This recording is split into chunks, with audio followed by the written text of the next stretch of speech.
Et salut à tous, et dans cette vidéo je voulais vous faire la critique de Young Justice, la saison 1, la meilleure série animée qui existe tout simplement.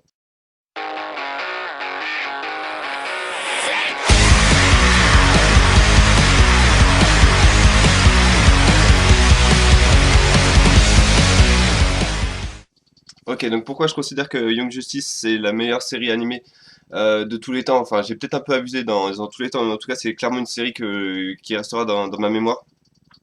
Pour un long moment, c'est clairement mon coup de cœur pour l'instant de cette fin d'année. Quasiment tout format cinématographique enfin, traité. C'est une série qui date qui date pas d'aujourd'hui, je crois qu'elle date de 2012, 2013, je sais plus.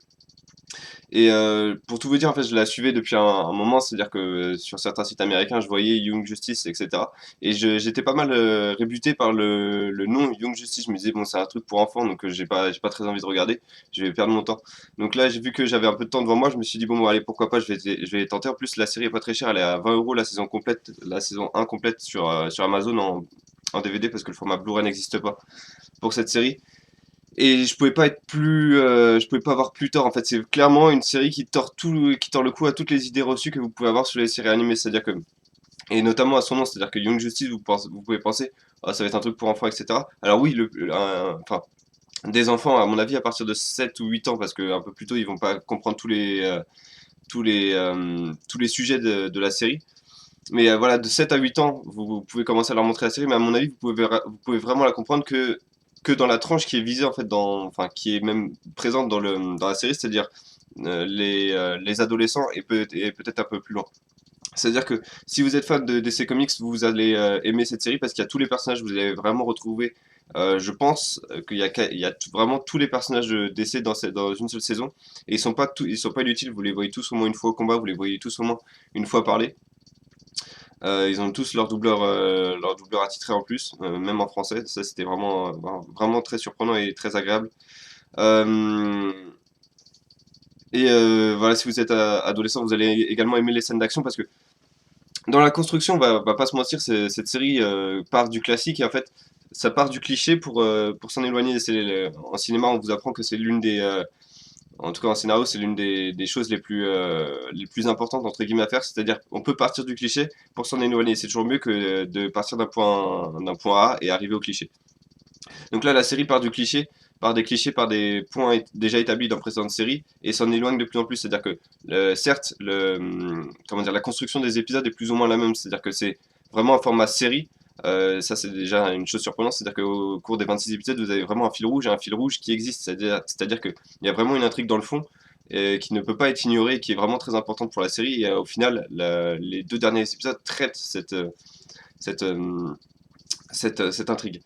Euh, donc voilà, chaque épisode est construit plus ou moins de la même façon, c'est-à-dire que les deux premiers, allez, on va dire les trois quatre premiers épisodes introduisent vraiment l'ensemble de l'équipe. Ensuite, au cours des épisodes futurs, on va dire du 6 jusqu'au à peu près 20, c'est un épisode par personnage entre guillemets, c'est-à-dire que vraiment la construction est faite comme ça. Mais en fait, dans dans ces épisodes qui sont centrés sur des personnages, donc la série et l'histoire enfin, des sidekicks, c'est-à-dire des acolytes des super-héros qu'on connaît, c'est-à-dire Batman, Superman, Wonder Woman, etc. Même si Wonder Woman, tiens, n'a pas de membres dans la Young Justice.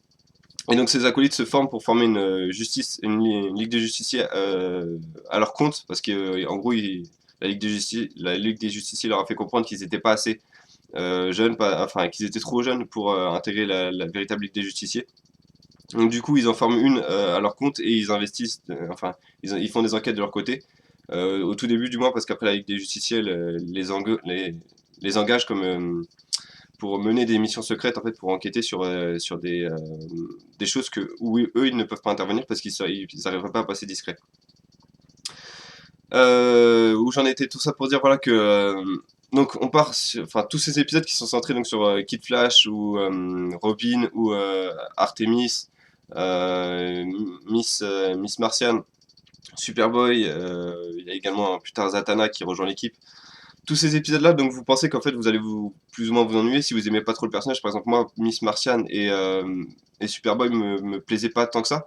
Mais en fait, dans chacun de ces épisodes, il y a toujours l'intrigue déjà dans le fond. C'est-à-dire que même si c'est un épisode centré sur, par exemple, sur Superboy, vous voyez par exemple Lex Luthor apparaître, vous dites mais qu'est-ce qu'il fout là?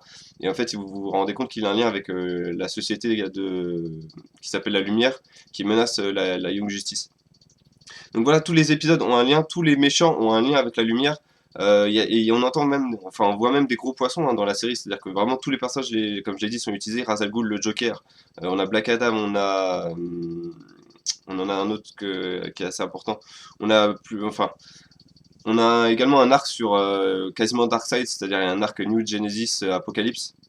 Même si je vais pas mentir, c'est l'arc, enfin, il se déroule qu'en un épisode, même s'il y a des éléments plus tard, encore une fois, qui interagissent avec la suite de l'intrigue, mais vraiment, l'épisode New Genesis Apocalypse n'est que sur un épisode, et c'est l'aspect le plus décevant de la série, l'arc le plus décevant de la série. Mais voilà, il y a vraiment de gros poissons. On a la Ligue de l'Injustice qui est formée donc par Joker, Black Adam, Poison Ivy entre autres. Et ce qui est assez sympa, comme j'ai dit, c'est que cette série tord le cou à toutes les idées reçues. C'est-à-dire que souvent dans les séries animées, dans les séries de super-héros, vous allez avoir enfin, une intrigue. Enfin, l'intrigue de l'épisode, c'est souvent le point A. Un ennemi fait quelque chose, menace la Terre, par exemple. Les super-héros interviennent, ils se font battre une fois et après ils arrivent à triompher de l'ennemi. Alors que là, c'est un peu plus, enfin, c'est un peu différent. C'est-à-dire que souvent euh, les héros arrivent à triompher, mais ils perdent toujours quelque chose. C'est-à-dire que le bien ne se fait pas sans sacrifice, et c'est vraiment quelque chose qui est vraiment très appréciable.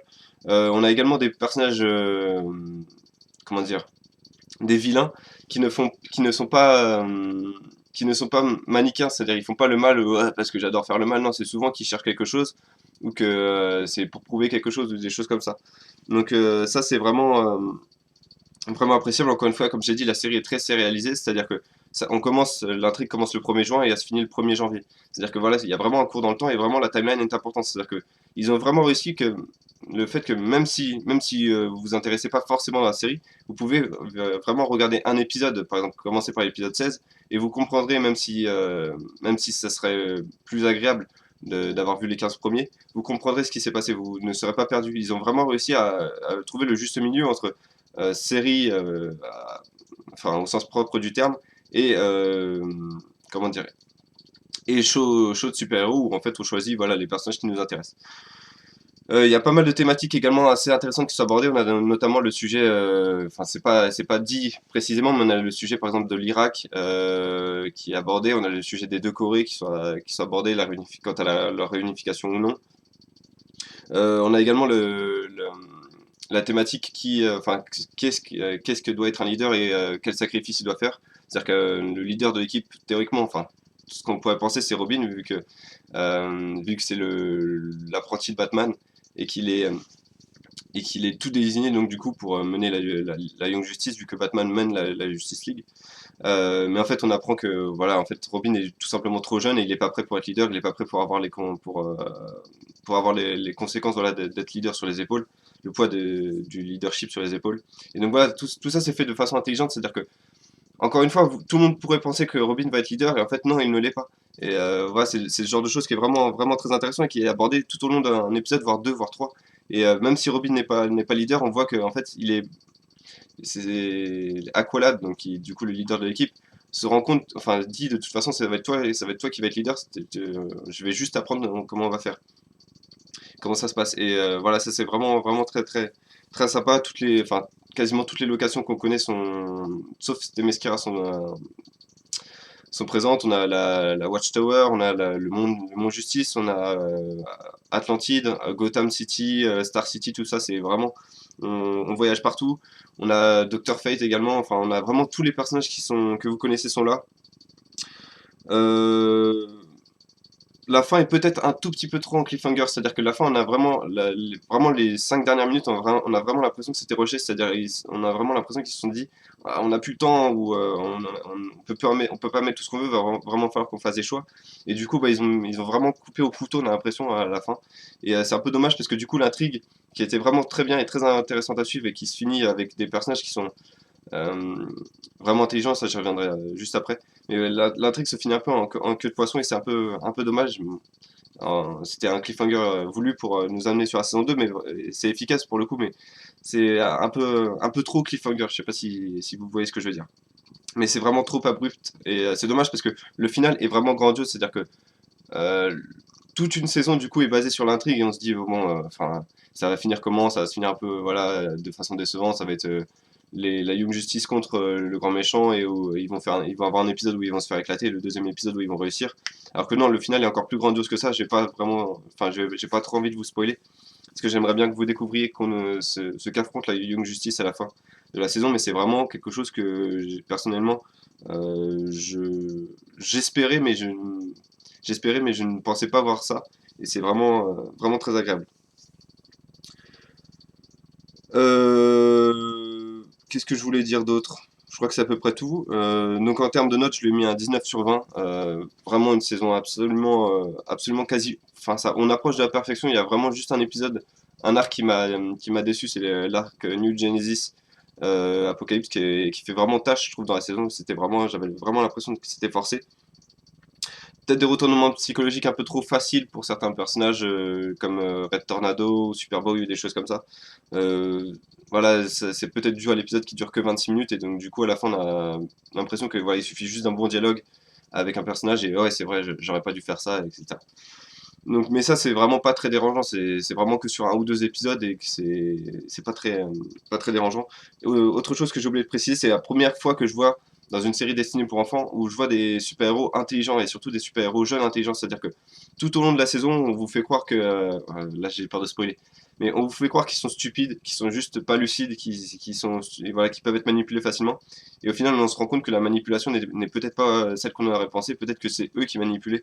Et ça, c'est vraiment grandiose de voir ça, notamment l'épisode 25 qui est, je le pense, le meilleur de la saison avec l'épisode 8, où l'épisode 8 faisait un peu le pont entre les deux générations parce que on voit également beaucoup la Justice League, c'est même quasiment un show Justice League en fait, quand on y pense. Et voilà, cet épisode 8 fait le lien entre les deux de façon quasi parfaite. L'épisode que j'ai moins apprécié, c'est l'épisode 21 parce qu'il est centré sur Miss Martian, alors que c'est le moment où l'intrigue pouvait s'emballer un peu plus. Et on revient sur elle, qui n'est pas un personnage très intéressant, surtout pour en arriver sur son aspect physique et sa romance avec Superboy. Parce que oui, il y a des romances dans la série, mais elles sont bien traitées, elles sont pas dérangeantes. Et elles sont même plutôt mignonnes, j'ai trouvé. Donc voilà ce que je voulais dire sur Young Justice, un show que vous devez absolument regarder si vous êtes fan de comics. Si vous voulez découvrir les comics, vous pouvez également commencer par ça. Si vous avez des enfants, vous pouvez leur montrer également. C'est vraiment une série qu'il faut découvrir, qui peut vous initier aux comics. Et voilà, vous pouvez pas regretter à mon avis cet achat. En tout cas, moi je vous laisse avec cette critique. Vraiment, je vous conseille de, de regarder Young Justice. Ça vaut vraiment le coup.